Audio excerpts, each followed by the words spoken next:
당신의 하루를 특별하게 2월의 모든 순간 AM 1650 라디오 서울과 함께하세요. LA에서 발생한 대형 산불로 인한 부동산 손실이 300억 달러를 초과할 것으로 추산됐습니다. 남가주의 산불 위험성이 날려 커지고 있는 가운데 산림청 직원들이 해고되면서 산불 예방과 진화 인력, 자원이 줄어들고 있다는 우려가 나오고 있습니다. 알함브라 지역에서 벌어지려던 이민 세관 단속국의 합동 단속을 지역 주민과 활동가들이 막아 중단됐습니다. LA 국제공항 통해 입국하려던 한 영주권자가 영주권을 압수당하고 추방당한 사실이 알려졌습니다. 지난 토요일 미드윌셔 한복판에서 자전거를 타던 10대 청소년들이 한 남성을 무차별 공격 폭행한 뒤 도주해 지역사회가 충격에 빠졌습니다. 네이선 호크만 LA 카운티 검사장이 메넨데스 형제 변호인단이 청구한 재심 신청을 반대할 것이라고 밝혔습니다. 트럼프 행정부가 코로나 팬데믹 시절 시행했던 망명 제한 조치 타이틀 42 재도입 계획을 준비 중으로 알려졌습니다. 트럼프 행정부는 멕시코 측에 자체적인 대중국 관세를 부과하라고 압박한 것으로 알려졌습니다.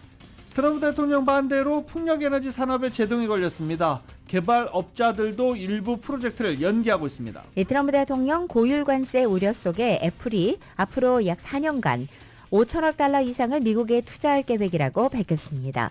미국과 우크라이나 간의 광물 협상이 막바지 단계라고 우크라이나 부총리가 밝혔습니다. 러트닉 상무부 장관이 한국 경제사절단을 만났습니다. 미국에 대한 투자를 강조하면서 10억 달러를 투자하면 미국 정부가 다양하게 지원할 수 있다고 밝혔습니다. 윤 대통령 탄핵 심판 최종 변론이 오늘 밤 9시 헌법재판소에서 열립니다. 윤 대통령은 직접 원고를 작성한 것으로 전해졌습니다. 국회 법제사법위원회는 명태균과 관련한 불법 선거 개입과 국정농단 사건 등의 진상규명을 위한 명태균 특검법을 의결했습니다. 독일에서 치러진 총선 결과 중도보수 성향의 기독민주당 연합이 제1당으로 승리를 확정했습니다. 극우 성향의 정당이 급부상한 것도 화제가 됐습니다. 프란치스코 교황이 폐렴 등의 증세로 11일째나 입원 치료 중이고 있습니다. 그러나 상태는 여전히 위중한 것으로 알려졌습니다. LA 다저스 김혜성이 시범 경기에서 드디어 첫 안타를 신고했습니다. 프로 데뷔 후 처음으로 중견수로도 출전해 수비 변경 가능성도 시사했습니다. LA 클리퍼스가 인디애나와의 경기에서 111대 129로 패했습니다. 2연패를 당한 클리퍼스는 오늘 디트로이트와 원정 경기를 갖습니다. 오늘 뉴욕 증시 상승 출발하고 있습니다. 원달러 환율은 1427.4원으로 마감했습니다. 남가주 오늘 맑은 날씨에 LA 한인타운 낮 최고 기온 76도 예상됩니다. 이 시간 주요 뉴스는 하늘위 호텔, 세계 최대 항공기 아시아나항공 A380에서 차별화된 서비스를 만나보세요. 고국까지 편안하고 안전하게 모시는 아시아나항공 제공입니다. 여러분 안녕하십니까? 김윤정입니다. 안녕하십니까? 유지승입니다. 2025년 2월 24일 월요일 라디오 서울 모닝 뉴스 2부입니다. 상승으로 시작했던 이 뉴욕 증시 현재 혼조세 보이고 있습니다. 한번 쭉 내려갔다가 이 다우 지수가 올라가면서 지금 혼조세 보이고 있는 그런 상황입니다. 참고하시기 바랍니다. LA 대형 산불 이후 여러 가지 논란도 있고 지금 피해 복구 한창 지금 진행 중입니다. 이런 가운데 캐런 베스 LA 시장이 LA 지역 대형 산불과 관련해 LA 소방국장인 크리스틴 크라울리 국장을 전격 경질했습니다. 캐런 베스 시장은 크라울리 국장과 회동 뒤 그녀를 해임했다라고 밝히고 임시 소방국장에 지난해 은퇴한 로니 비아누에바 부국장을 다시 임명했다라고 덧붙였습니다. 캐런 베스 시장은 공공안전과 소방국 운영을 최우선으로 고려한 결정이라며 산불이 발생한 아침 1000명의 소방관이 근무할 수 있었음에도 불구하고 크라울리 국장 지휘 아래 그들이 퇴근 조치됐다며 조사를 위해 소방위원회 위원장이 크라울리 국장에게 사후 보고서 작성도 요구했지만 이를 거부했다라며 이 해고 배경을 설명했습니다. 이와 관련해 LA타임즈도 자체 조사 결과 소방국 대응에 문제가 있었다라고 보도하기도 했습니다. 1000여 명의 소방관과 이 수십 대의 물을 실은 소방차를 긴급 배치할 수 있었지만 그러지 않았다라고 LA타임즈는 전하기도 했습니다. 그러나 이번 해임 결정에 대한 반발도 여기저기서 나오고 있습니다. 소방노조는 이번 해임 결정이 부당하다며 1000명의 소방관이 추가 배치되지 않은 것은 소방차와 장비 부족이 연관돼 있다라고 주장했습니다. 또 모니카 로드리게즈 LA시 의원은 베스 시장이 산불 당시 가나 순방 중이었는데 자신의 부재가 논란이 되자 소방국장을 희생양 삼아 책임을 전가하고 있다라고 비판했습니다. 이런 가운데 시의회 개입 가능성에도 눈길이 쏠리고 있습니다. 시장은 시의회 승인 없이 소방국장을 해임할 수 있습니다. 하지만 해임된 국장이 10일 이내에 시의회 이의를 제기할 수 있으며 시의회가 3분의 2 이상 찬성하면 시장 결정이 번복됩니다. 기후변화로 인해서 산불 위험성이 증가되고 있는 가운데 수천 명의 산림청 직원들이 해고됐습니다. 산불 예방과 진화 인력, 자원이 줄고 있다는 우려가 나오고 있습니다. 보도국에서 전해드립니다. 산림청의 대규모 해고 조치는 지난달 LA를 휩쓴 대형 산불 이후 이뤄졌으며 이는 트럼프 대통령의 예산 절감 정책의 일환 중 하나입니다. 산불 피해를 줄이기 위해 산림 정비, 가연성 물질 제거, 산불 진화 지원 등을 담당하던 근로자들은 이번 감축이 공공안전을 위협한다고 경고하고 있습니다. 캘리포니아 치코에 위치한 산림청에서 근무하다 14일 해고된 타냐 토르스트는 이 문제가 100% 안전과 직결된다며 우려를 표했습니다. 그녀는 2018년 치코 동쪽에서 발생해 85명이 사망한 파라다이스 산불을 떠올리면 두렵다고 말했습니다. 농무부는 이번 해고 조치에 대해 트럼프 대통령의 지시에 따라 약 2,000명의 수습 기간 중인 비소방직 직원을 해고하는 것이라며 핵심 안전 인력은 유지할 것이라고 밝혔습니다. 하지만 산불 예방을 위해 가연성 물질을 제거하는 업무를 맡았던 직원에 대한 언급은 없었습니다. 트럼프 행정부는 조 바이든 전 대통령이 주도했던 산불 예방 예산을 동결한 상태이며 이로 인해 기존의 산불 완화 프로그램들이 중단될 위기에 놓였습니다. 워싱턴주 민주당 하원의원 킴 슈라이어는 소셜미디어 X를 통해 산림청의 해고 조치는 이미 워싱턴주에 영향을 미치고 있으며 앞으로 상황은 더욱 악화될 것이라며 곧 산불 시즌이 다가온다고 경고했습니다. 몬태나주 궁유림에서 토지관리 및 환경계획을 담당하다 해고된 멜라니 메톡스 그린도 인력 감축으로 인해 산불이 발생하면 지역사회가 더욱 큰 위험에 처할 것이라고 지적했습니다. 해고된 직원들 중에는 공식적인 소방관은 아니지만 산불 진화와 예방 작업을 지원할 수 있는 소방 자격증을 갖춘 인력들도 포함되어 있습니다. 몬태나주 황야 지역에서 1100마일의 등산로를 관리했던 조시 베가는 지난해 자신의 팀이 산불 발생 후 가장 먼저 현장에 도착해 화재를 감시하며 등산로를 폐쇄하고 방문객들에게 상황을 알렸다고 말했습니다. 아이다호 궁유림에서 해고된 루크 토빈 역시 산림청 직원들은 산불 시즌뿐만 아니라 그 외 기간에도 산불 예방과 지원 활동을 수행한다며 모든 직원들이 어떤 형태로든 산불 대응에 기여하고 있다고 강조했습니다. 워싱턴주 궁유림에서 야생지 순찰대원 및 산불 진화 요원으로 근무했던 그렉 바푼도는 지금이 바로 산불 진화 인력을 채용하고 훈련을 진행해야 할 시기라고 지적했습니다. 그는 현재는 소방관들이 소방 자격증을 갱신하고 화재 대피 훈련을 진행하며 여름철 산불 대응을 준비해야 하는 중요한 시기라며 불길이 언덕을 넘어온 뒤에 훈련할 수는 없다고 말했습니다. 이번 대규모 해고 조치로 인해 서부 지역의 산불 대응 역량이 약화될 것이라는 우려가 커지고 있습니다. 보도국 뉴스룸입니다. 개빈뉴섬 캘리포니아 주지사가 LA 대형 산불 피해 복구를 위해 연방의회에 397억 달러 지원을 요청했습니다.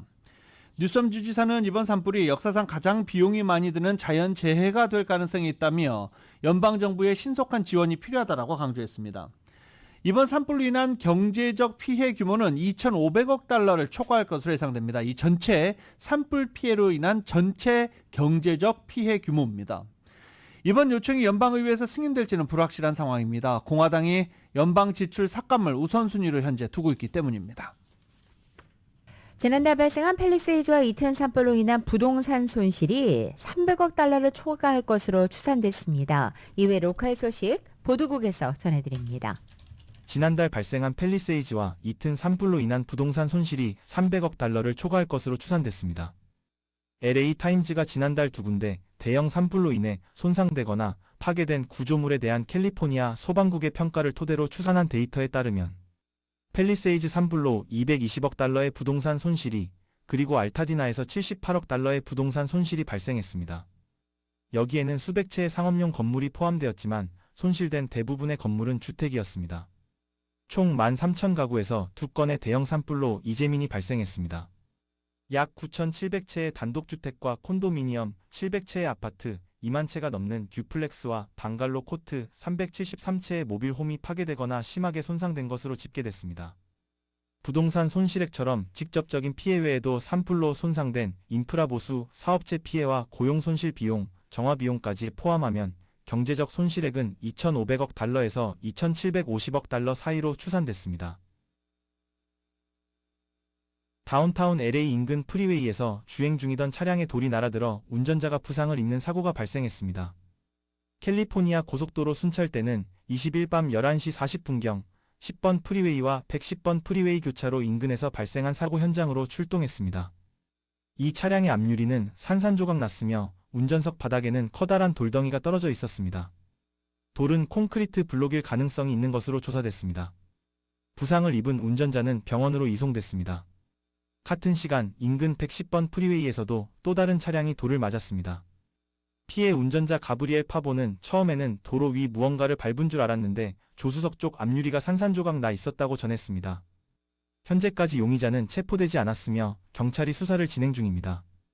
한편 지난해 5월에도 다운타운 LA 인근 110번 프리웨이에서 오토바이 운전자가 누군가 던진 돌에 충돌하는 사고가 발생했습니다.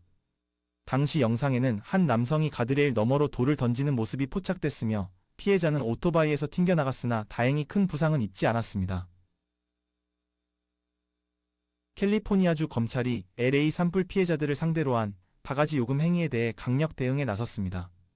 롭 본타 캘리포니아주 검찰총장은 현재까지 3명을 기소했으며 700여 군데 호텔과 임대인들에게 경고장을 발송했다고 밝혔습니다. 캘리포니아주법은 비상사태 선포 기간 중 임대료를 10% 이상 인상하는 것을 금지하고 있습니다.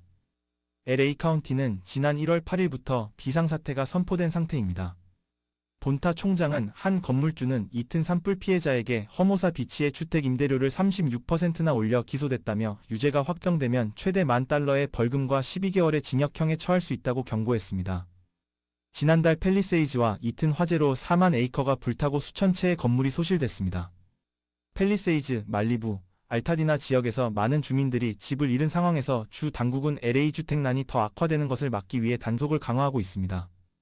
본타 총장은 피해자들이 다시 피해를 입지 않도록 보호하고 회복을 돕는 것이 우리의 의무라며 추가 수사가 진행 중이라고 밝혔습니다. 보도국 뉴스룸입니다.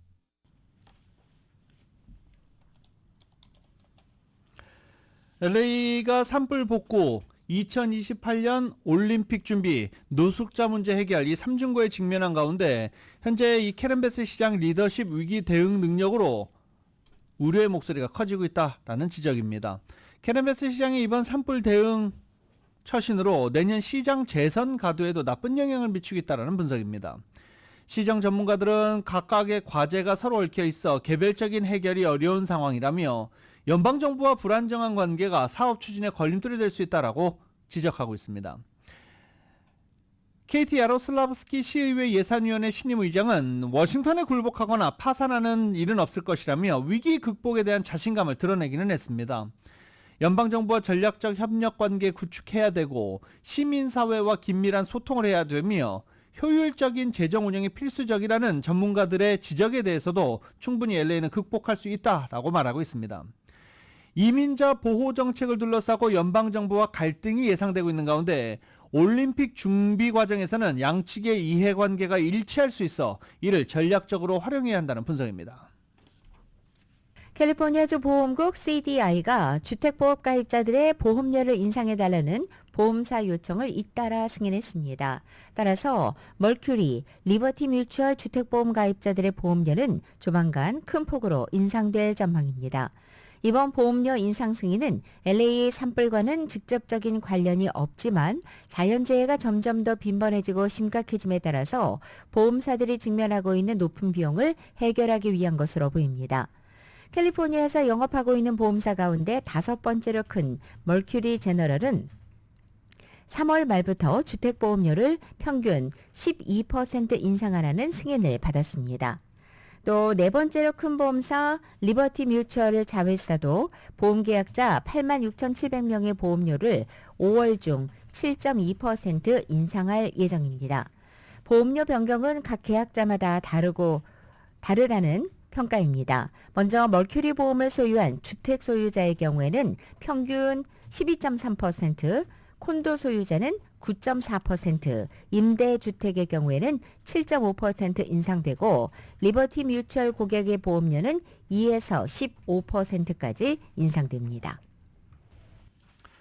요새 문자 메시지로 톨 요금 내라, 유료 도로를 사용하고 돈을 안 내고 갔으니까 지금 즉각 지불하라 라는 문자 메시지가 엄청 오죠. 근데 이게 여러 가지 문제가 있는 게 22불, 17불 이렇게 와요. 그러니까 뭐야, 내가 뭐 이거 안 냈나? 그리고 가볍게 생각하고 이걸 내기 위해서 링크, 함께 메시지와 온 링크를 클릭하는 경우가 상당히 많습니다. 사기입니다. 도로 통행 요인 이 톨 요금이 미납됐다며 당국을 사칭한 텍스트 메시지로 주민들에게 신분 도용 사기를 벌이는 신종 범죄가 성행하고 있습니다. 저는 지난주에 이 비슷한 메시지를 3번 받았습니다. 캘리포니아주 수사당국에 따르면 사기범은 패스트트랙 같은 로컬 톨 서비스를 사칭해 주민들에게 미납된 톨 요금이 있다며 당장 납부하라는 텍스트 메시지를 보내고 여기에 링크, 이걸 누르면 그 벌금을 낼 수 있는 웹사이트로 이동하는 링크가 포함되어 있습니다. 해당 링크에는 스파이웨어가 설치되어 있어 링크를 통해 유출된 피해자의 은행 구자번호, 크레딧 카드 정보, 은행 관련 모든 정보가 한꺼번에 공개되고 은행 대출을 사기범들이 받는 등의 심각한 사기 피해를 받을 수 있다고 정부 당국은 경고하고 있습니다. 연방수사국은 지난 한 해에만 이 같은 사기 행각에 대한 신고 건수가 6만 건이 넘는다고 밝혔습니다. 패스트트랙 측은 절대로 링크가 첨부된 텍스트 메시지로 톨 요금 납부를 독촉하지 않는다라 강조하고 있습니다. 수사당국은 모르는 사람으로부터 받는 텍스트 메시지 의심할 것, 절대 링크를 클릭하지 말고 메시지를 삭제할 것을 당부하고 있습니다. 캘리포니아가 최악의 독감 시즌을 맞았습니다. 올 독감철에 캘리포니아에서 모두 900명이 숨지면서 지난해와 비교해 사망자 수가 거의 2배를 기록한 것입니다. 또 사망자 가운데 15명이 어린이와 청소년들이었고 701명은 64세 이상이었습니다. 이달 8일부터 15일 사이에만 어린이 4명이 숨진 가운데 샌디에고에서는 14살, 15살, 16살, 17살 청소년 4명이 숨졌습니다. 이들 모두 독감 예방 백신을 접종하지 않은 것으로 나타났습니다. 올 독감철 백신 접종률이 현저히 떨어진 것이 바로 이 독감 사망자가 늘어난 원인으로 지목되고 있습니다. 한인타운 시니어센터와 USC가 다음 달 4일 시니어센터에서 타운홀 미팅을 갖습니다.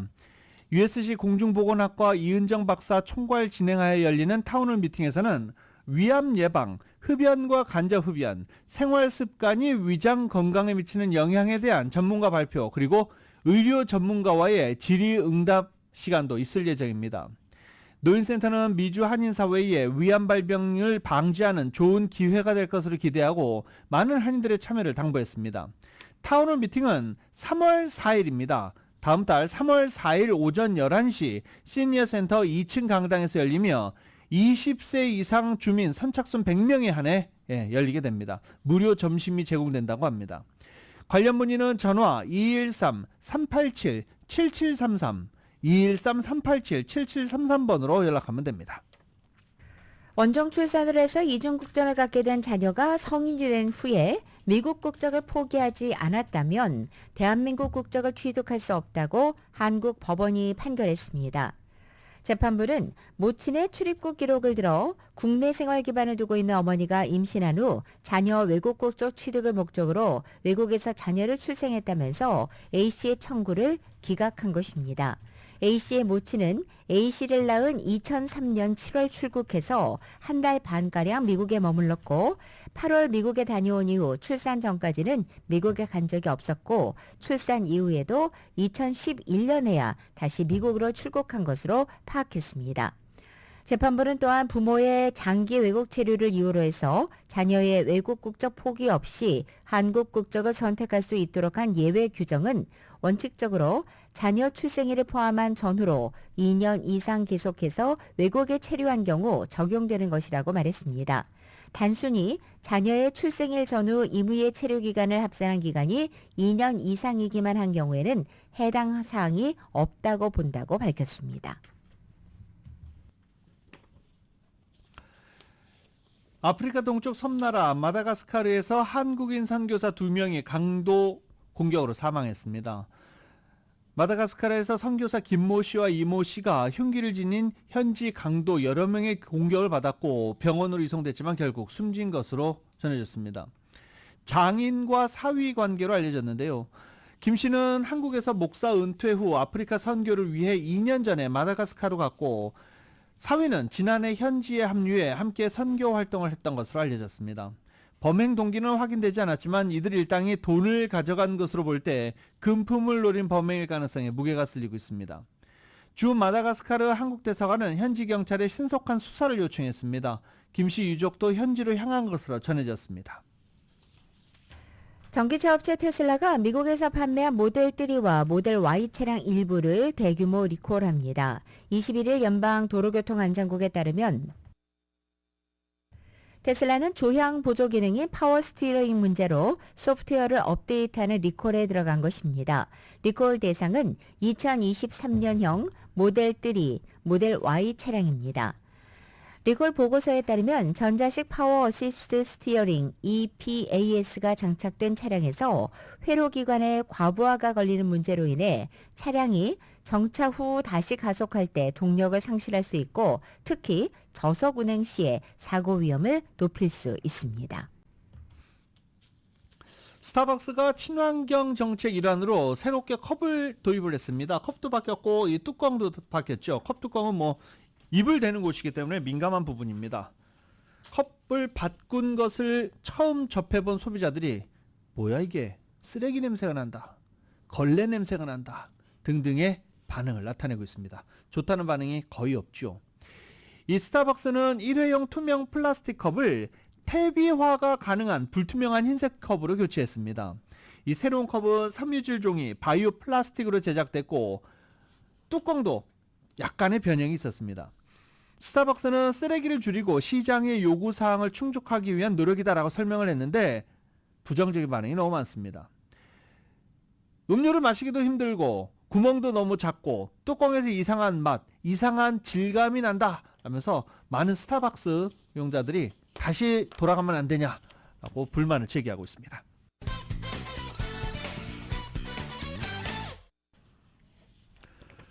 트럼프 대통령 취임한 지 이제 한 달 됐습니다.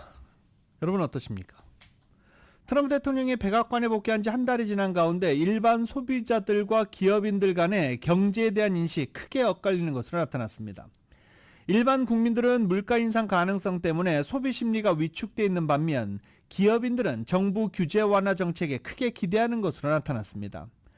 워싱턴 포스트가 지난주 발표한 소비 심리 지수와 기업인 설문조사를 보면 일반 국민과 기업인 간의 경제 인식이 극명히 대조된다고 보도했습니다. 미시건 대학이 조사한 소비자 심리 지수는 올 들어 2개월 연속 하락했습니다. 지난해 6월 이후 인플레이션 완화 추세의 점차 상승세를 보이던 것이 내림세로 돌아선 것입니다. 반면 기업인들의 인식은 많이 다릅니다. 컨퍼런스 보드가 CEO 134명을 대상으로 설문조사한 결과 기업인들은 전반적으로 몇 달 전에 비해 경제가 훨씬 더 낙관적이라고 말했습니다. 트럼프 행정부의 법인세 감면과 규제 완화 약속이 기업인들의 지지를 끌어낸 것으로 보입니다. 무디스의 마크 잔디 이코노미스트는 설문조사 결과는 정치적 관점에 의해 편향될 수 있어 의심해 봐야 한다며 사람들의 심리는 매우 변덕스럽고 일시적이다라고 말했습니다. 불법 이민자 추방이나 관세로 성장이 둔화하고 물가가 오르면 이런 자신감이 지속될 수 있을지 지켜봐야 한다라고 말했습니다. 이 트럼프 대통령의 반대로 미국의 풍력에너지 산업에 제동이 걸렸습니다. 월스트리트 저널은 개발업자들이 일부 프로젝트를 연기하고 있다면서 계획들이 불확실한 상태라고 24일자로 보도한 것입니다. 트럼프 대통령은 대선 기간 해상 풍력 프로젝트를 강하게 비판했고 취임 첫날 중단시키겠다고 공언하기도 했습니다. 실제로 트럼프 대통령이 취임 직후 쏟아낸 행정명령 중에는 육상, 해상 풍력 프로젝트에 대한 허가 및 임대 중단 등이 포함됐습니다. 트럼프 대통령은 취임 첫날인 지난달 20일 풍력 터빈이 도는 모양으로 손가락을 돌리면서 우리는 풍력 발전을 하지 않을 것이라고 말했고 크고 보기 흉한 풍력 터빈이 이 주변을 망친다라고 말하기도 했습니다. 지난해 11월 대선 이후 토탈에너지는 계획했던 해상 풍력 에너지 개발을 보류하기로 했습니다. 에너지 대기업 쉘은 10억 달러 규모의 손실을 봤는데 이 가운데 절반 이상이 바로 해상 풍력 프로젝트로 인한 것이었습니다. 미국의 에너지정보청에 따르면 2023년을 기준으로 미국의 대규모 전력 생산에서 풍력이 차지하는 비중은 약 10%입니다. 전임 바이든 행정부 때 제정된 인플레이션 감축법 IRA에 따른 세액 공제, 지속 여부 등도 이 풍력에너지 업계에 불확실성을 더하고 있습니다. 해상 풍력 프로젝트를 벌여온 업체들은 트럼프 2기 행정부 출범 전부터 최근 몇 년간 글로벌 공급망 문제와 금리 인상, 또 인플레이션 압력으로 인한 건설 비용 증가로 어려움을 겪어왔다고 신문은 전했습니다. 스캇 베센트 재무부 장관이 상호 관세에 관련해 만약 그들이 불공정 거래 관행을 지속하고자 한다면 그들이 협상하려고 할 때까지 관세는 올라갈 것이다 라고 말했습니다. 베센트 장관은 상호 관세는 향후 진행 경과에 따라 달라지기 때문이다 라고 말했습니다. 상무부와 무역대표부가 보고서를 생산할 것이라며 관세, 비관세 장벽, 환율 조작, 중국과 같은 자국 기업 자금 지원, 유럽연합과 같은 빅테크에 대한 소송 등을 살펴보겠다고 말했습니다. 이어 상호관세 본질은 우리가 유럽연합이나 다른 나라의 상호관세로 매칭을 시작한다면 우리는 그들이 하는 것을 하면서 여기에 다른 요인을 추가하는 것이라고 말했습니다. 만약 그들이 이를 교정한다면 관세는 낮아질 수 있다라고 말하기도 했습니다. 트럼프 행정부가 멕시코에 대한 25% 관세 폭탄을 유예한 뒤에 협상을 진행하고 있는 가운데 미국 측이 멕시코에 자체적인 대중국 관세를 부과하라고 압박한 것으로 전해졌습니다. 블룸버그 통신은 22일 복수의 익명 소식통을 인용해서 트럼프 행정부 인사들이 이달 20일 미국 워싱턴 DC에서 멕시코 당국자들과 만나 25% 관세를 피하려면 멕시코가 자체적으로 중국산에 관세를 부과해야 한다는 입장을 전달했다라고 보도한 것입니다. 다만 회동에서 멕시코 측은 중국과 관련해 아무 약속도 하지 않았다고 소식통들은 말했습니다. 대신 양측은 무역 관세 문제를 다뤄나갈 실무당 구성에는 합의했다고 블룸버그는 보도했습니다. 트럼프 행정부가 최근 중국 자본의 대미 투자 제한 등 중국 견제책을 연이어 내놓으면서 압박 수위를 높이고 있습니다. 트럼프 행정부가 투자, 무역 및 기타 분야에서 일련의 중국 관련 정책을 발표하면서 머지않아 미중 관계가 악화할 수 있다는 우려가 나온다고 보도했습니다. 당초 트럼프 대통령이 중국의 60% 관세를 공약했다가 취임 후 일단 10% 추가 관세만 발표하면서 안도하는 목소리도 있었습니다. 하지만 러트닉 상무장관 등 트럼프 정부 인사들이 멕시코 당국자들과 만난 자리에서 미국의 25% 관세를 피하려면 자체적인 대중국 관세를 부과하라라고 멕시코를 압박하는 등 중국을 정조준하고 있는 모양새입니다. 미국과 중국의 기술 경쟁이 심화하고 있는 가운데 중국 명문 대학들이 미국에 유학하고 있는 인재들을 유치하는 데 적극적으로 나서고 있습니다. 중국에서 박사과정에 입학하려면 국내 대학 학위가 필수 요건이던 이 분위기가 대학들의 적극적인 글로벌 인재 영입 정책으로 인해 변화하고 있다고 홍콩 사우스차이나 모닝포스트가 24일 보도한 것입니다. 중국 상하이에 위치한 명문 공립대 푸단대학은 최근 올해 신입생 모집 계획을 발표하면서 완화된 박사과정 입학 요건을 발표한 것입니다. 세계 100대 대학 출신 등의 박사 입학을 개방하면서 모집 분야는 컴퓨터과학, 생물의료공학, 임상의학 등의 첨단 기술 분야부터 인문학까지 다양한 전공을 망라하고 있습니다. 푸단대는 2022년부터 해외에서 학부과정을 마친 중국인 학생들을 대상으로 이 같은 프로그램을 운영해왔으나 올해 들어 처음 외부에 공개적으로 홍보한 것입니다. 이 같은 푸단대뿐만 아니라 중국 최고 명문대인 칭화대는 해외 명문대 출신의 우수한 중국인 학생들을 대상으로 일부 학과에서 박사과정 입학 제도를 시행한다고 지난해 8월 발표하기도 했습니다. 또 중국 유명 기업가들의 기부로 탄생한 항저우의 이공계 사립대학인 웨스트레이크 대학도 지난해 10월 수학, 재료과학공학, 컴퓨터과학, 환경과학 등 4개 분야에서 해외 대학 출신 중국인 학부생들을 대상으로 박사과정 공동 교육 프로그램을 운영한다고 밝힌 바 있습니다. 이 같은 움직임에는 미국으로 떠났던 중국 젊은 인재들을 다시 중국으로 데려오려는 중국 당국의 기조가 반영됐다고 신문은 지적했습니다. 트럼프 대통령의 고율 관세 우려 속에서 IT 애플이 파격적인 투자를 약속하고 나왔습니다. 지난주에 트럼프 대통령이 그런 얘기를 했죠. 미국 대기업에 깜짝 놀랄 만한 소식이 있을 것이다. 이걸 두고 한 얘기 같은데요. 네.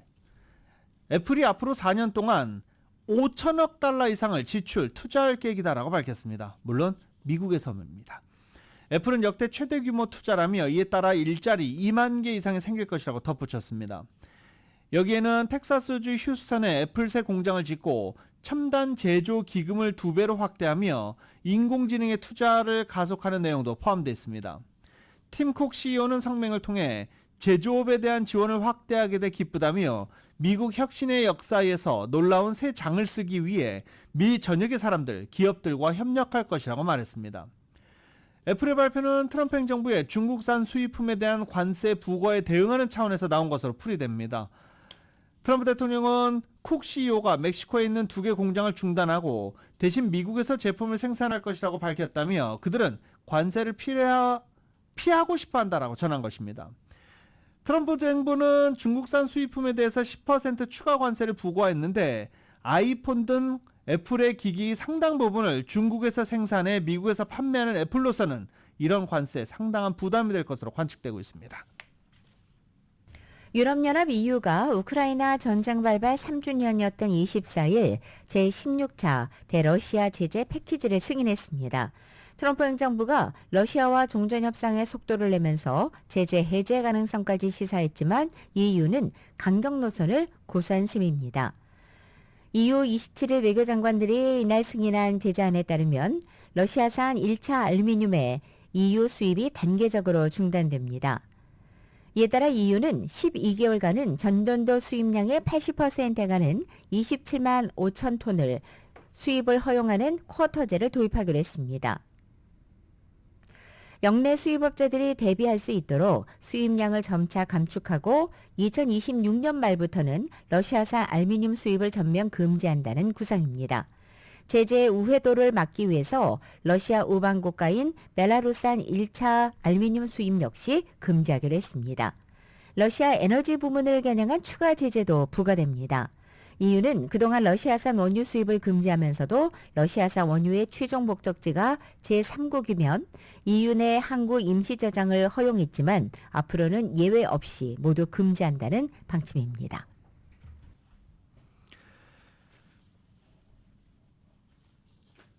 최태원 대한항공회사 회장 겸 SK그룹 회장이 이끄는 이 경제사절단이 트럼프 2기 행정부의 무역 통상 정책을 관할하는 러트닉 상무장관과 면담한 결과 러트닉 상무장관이 10억 달러를 투자하면 많은 면에서 도와줄 수 있다라고 말한 것으로 전해졌습니다. 러트닉 장관은 면담에서 대미 투자를 많이 해달라라고 요청하면서 이 같은 발언을 한 것으로 전해졌습니다. 10억 달러. 네.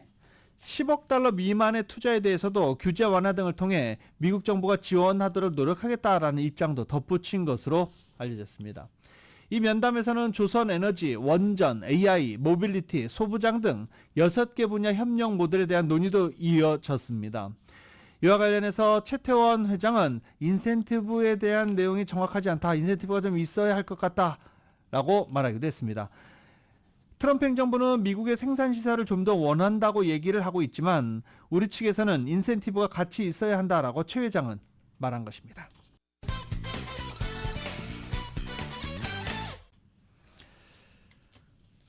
트럼프 대통령이 코로나 바이러스 팬데믹 기간 동안에 시행했던 타이틀 42 재도입 계획을 준비 중입니다. 타이틀 42는 연방법전의 42번째 항목인 공공보건법을 근거로 외국인의 입국이 전염병 확산 등 미국에 해롭다고 판단할 경우 행정부에 입국 금지 권한을 부여하는 것입니다. 외국인이 불법으로 입국해도 망명을 요청할 권리는 인정하지만 타이틀 42가 적용되면 망명 기회도 없고 신속히 추방됩니다. 트럼프 대통령이 지난 2020년 코로나 바이러스 확산 방지를 명분으로 이 정책을 도입하고 2023년에 폐기됐는데 이를 다시 부활시키려는 움직임입니다. 연방항소심에서도 트럼프 행정부의 출생시민권 폐지를 위한 행정명령 시행을 허용하지 않는 결정이 내려졌습니다. 연방 제9순회항소법원은 지난 19일 연방법원 1심에서 내려진 시행금지 가처분 명령 효력을 해제해달라는 트럼프 행정부의 긴급 요청을 기각한 것입니다. 연방 제9항소심의 결정은 지난달 20일 트럼프 대통령이 출생시민권 폐지를 위한 행정명령에 서명하자 이를 막기 위해 워싱턴주 등 4개 주가 연방법원 워싱턴지법에 제기한 소송과 관련이 있습니다. 1심을 맡은 연방법원 워싱턴지법은 지난 6일 출생시민권 폐지 행정명령에 대한 시행금지 가처분 명령을 내렸고 이에 트럼프 행정부가 불복하며 항소가 이루어진 것입니다. 이번 결정은 출생시민권을 둘러싼 법적 소송 가운데 항소심에서 나온 첫 번째 조치입니다. 트럼프 행정부가 국제개발처의 직책 2,000개를 없애 해당 직원들을 해고하고 나머지 직원 대부분도 휴직 처리한다는 통지문을 발송했습니다. 어제부로 모두 그렇게 했습니다. 또 미국 내 직원 2,000명을 상대로 한 인력 감축도 시작됐습니다. 이와 별개로 USAID, 이 국제개발처 계약직 직원 다수에게는 계약 해지를 알리는 통지문을 보내기도 했습니다. 통지문 발송은 워싱턴 DC 연방지방법원이 지난 21일 USAID 직원 해고와 연계되는 트럼프 행정부 구조조정 방안을 일시적으로 중단하라는 기존 결정을 해제하자마자 이뤄졌습니다. 재판부는 직원 연방 공무원 노조가 제기한 소송에서 정부 실행계획 일부를 중단하라며 일단 노조의 손은 들어줬지만 노조가 구조조정으로 발생할 돌이킬 수 없는 피해를 입증하지 못했다며 이후 입장을 선회했습니다. 이 트럼프 정부의 고강도 구조조정을 주도하고 있는 일론 머스크가 전체 연방정부 공무원 230여만 명을 상대로 최근에 업무 성과를 보고하라고 통보했습니다. 그러나 정보 및 안보 관련 부처에서는 트럼프 대통령이 임명한 수장들이 공개적으로 반기를 들고 나섰습니다. 이번 대립은 트럼프 정부에서 공동 대통령이라는 평가까지 받고 있는 최고 실세 일론 머스크가 어디까지 권력을 휘두를 수 있는지 보여주는 중요한 시험대라고 뉴욕타임즈는 23일 보도했습니다. 먼저 카시 파텔 FBI 국장은 머스크의 업무 성과 보고 요구 이메일과 관련해 내부 문서를 통해 FBI 인사들도 인사관리처로부터 정보를 요구받은 이메일을 받을 수 있지만 FBI는 자체 절차를 통해 내부 검토를 실시할 것이다 라고 말했습니다.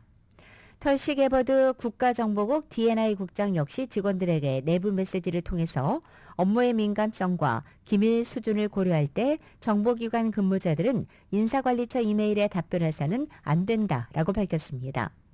국방부 역시 인사 담당 대행의 메시지를 통해서 국방부는 직원들의 업무 성과 평가를 책임지고 있고 자체 절차에 따라 일을 수행할 것이라며 직원들에게 머스크의 이메일에 답변하지 말 것을 요청했습니다. 머스크 지시의 반기를 든 파텔 국장과 게버드 국장, 이 트럼프 대통령이 지명한 이른바 트럼프 충성파 인사들로 꼽히고 있고 이 국무부 대변인 차관 역시 트럼프 대통령에 의해서 대행으로 임명된 인물입니다. 우크라이나와 미국의 광물 협정 협상이 막바지 단계라고 우크라이나 부총리가 설명했습니다. 스테파시나 부총리는 우크라이나와 미국의 협상팀이 광물 협상과 관련한 협상 마지막 단계라고 말하고 매우 건설적으로 협상이 진행됐다라고 말했습니다. 트럼프 대통령은 바이든 행정부에서 받은 군사 재정 지원에 대한 대가로 우크라이나에 5천억 달러 규모의 광물 협정 체계를 요구하고 있는 것으로 보도해드린 바 있습니다. 이런 가운데 세르게이 라브로프 러시아 외무장관은 우크라이나가 나토 가입을 포기하는 조건으로 유럽과 종전 문제를 협상할 수 있다라고 말했습니다.